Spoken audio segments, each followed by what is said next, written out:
Selamat siang dan salam sejahtera untuk kita semua. Saya Nathan Sinebua, peserta BCKS tahun 2026. Saat ini kami memiliki tugas untuk menganalisis sebuah kasus yang berkaitan tentang persuasi moral dan dilema moral serta 9 langkah pengambilan keputusan dan pengujian. Adapun kasus yang akan kami analisis adalah Rara sedang bertugas sebagai petugas piket kebersihan di perpustakaan. Saat sedang merapikan meja, ia menemukan sebuah dompet berisi uang di bawah kursi. Tanpa pikir panjang, Rara mengambil dompet tersebut dan menyimpannya di tasnya.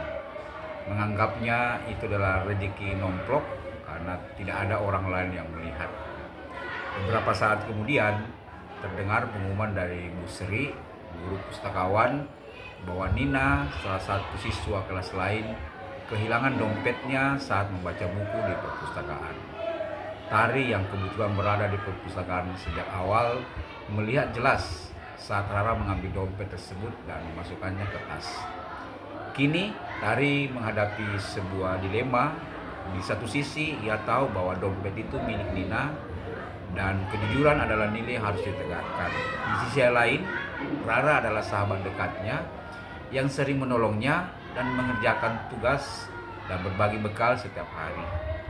Jika Tari melaporkan hal tersebut atau menegur Rara, besar kemungkinan hubungan mereka akan rusak dan Rara tidak akan bersikap baik lagi padanya. Bagaimana seharusnya Tari menyikapi situasi tersebut? Saya akan mencoba menganalisisnya. Menurut saya, situasi yang dihadapi Tari merupakan dilema etika karena Tari harus memilih antara menjunjung nilai kejujuran dan kebenaran atau mempertahankan kesetiaannya kepada sahabatnya Rara. Untuk menentukan keputusan yang tepat, saya akan menganalisis kasus ini melalui 9 langkah pengambilan dan pengujian keputusan. Yang pertama, langkah pertama adalah mengenali nilai-nilai yang saling bertentangan. Nilai yang bertentangan dalam kasus ini adalah kebenaran dan kesetiaan. Kebenaran mengharuskan Tari menyampaikan fakta bahwa Rara mengambil dompet milik Nina. Sementara kesetiaan membuat Tari ingin melindungi sahabatnya agar hubungan mereka tetap baik. Yang kedua, menentukan siapa yang terlibat. Pihak yang terlibat adalah Tari, Rara, Nina, dan Ibu Sri sebagai guru pustakawan. Rara adalah pihak yang mengambil dompet, Nina adalah pemilik dompet, Tari adalah saksi kejadian, sedangkan Ibu Sri memiliki tanggung jawab dalam menjaga ketertiban di perpustakaan. Langkah ketiga, mengumpulkan fakta-fakta yang relevan. Fakta yang saya ketahui adalah Rara menemukan dompet di perpustakaan dan memasukkannya ke dalam tas. Kemudian Ibu Sri mengumumkan bahwa Nina kehilangan dompet.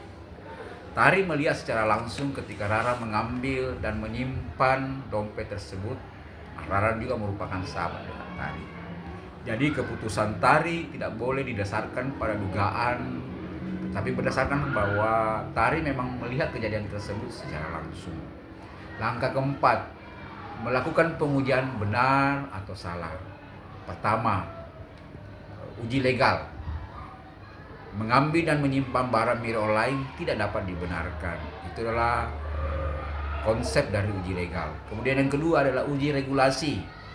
Tindakan tersebut bertentangan dengan nilai kejujuran dan aturan yang berlaku di sekolah. Kemudian yang ketiga, uji intuisi. Jika saya berada di posisi Nina, saya akan tentu berharap orang yang menemukan dompet saya akan mengembalikannya. Keempat, uji publikasi. Jika tindakan Tari diketahui oleh warga sekolah atau masyarakat, keputusan untuk membantu mengambilkan dompet akan lebih dapat dipertanggungjawabkan daripada memilih diam. Kelima, uji panutan atau idola.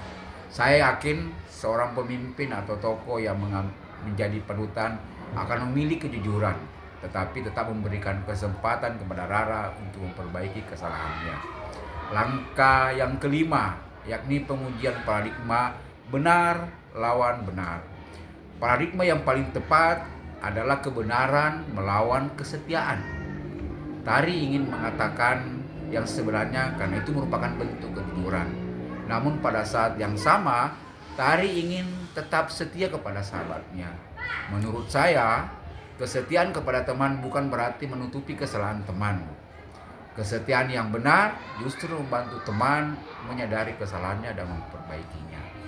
Langkah keenam, melakukan prinsip resolusi. Prinsip yang saya gunakan adalah berbasis peraturan dan kepedulian. Tari perlu pegang pada nilai kejujuran, tetapi tetap menggunakan pendekatan yang manusiawi. Artinya bahwa Tari tidak perlu secara langsung mempermalukan dan menghakimi Rara. Tari dapat berbicara secara pribadi kepada Rara dan menjelaskan bahwa dompet tersebut adalah milik Nina, serta meminta Rara untuk mengembalikannya. Langkah ketujuh, yakni investigasi opsi trilema. Saya tidak akan membatasi pilihan hanya pada dua kemungkinan, yaitu diam atau langsung melaporkan Rara. Ada pilihan ketiga yang mungkin bisa dilakukan secara bijaksana, yakni Tari dapat berbicara empat mata dengan Rara, kemudian meminta Rara mengakui kesalahannya dan bersama-sama mengembalikan dompet itu kepada Nina melalui Ibu Sri. Jika Rara bersedia, masalah dapat diselesaikan dengan tetap menjaga kejujuran sekaligus memberikan kesempatan kepada Rara untuk belajar bertanggung jawab. Namun, jika Rara menolak mengembalikan dompet tersebut, Rara harus menyampaikan fakta tersebut. Maksud saya, Tari harus menyampaikan fakta tersebut kepada Ibu Sri karena hak Nina tetap harus dilindungi. Langkah ke-8, membuat keputusan. Berdasarkan 9 langkah tersebut, saya memutuskan bahwa Tari seharusnya tidak diam dan tidak ikut menutupi kesalahan Rara. Langkah pertama yang sebaiknya dilakukan adalah berbicara secara pribadi dengan Rara dan mengajak Rara mengembalikan dompet tersebut. Tari dapat mengatakan bahwa menjadi sahabat yang baik bukan berarti membiarkan temannya melakukan kesalahan, tapi membantu temannya berani memperbaiki kesalahannya. Dengan demikian, Tari tetap menjaga nilai kejujuran, tanggung jawab, dan persahabatan. Dan langkah terakhir, langkah ke-9, melihat kembali keputusan dan melakukan refleksi.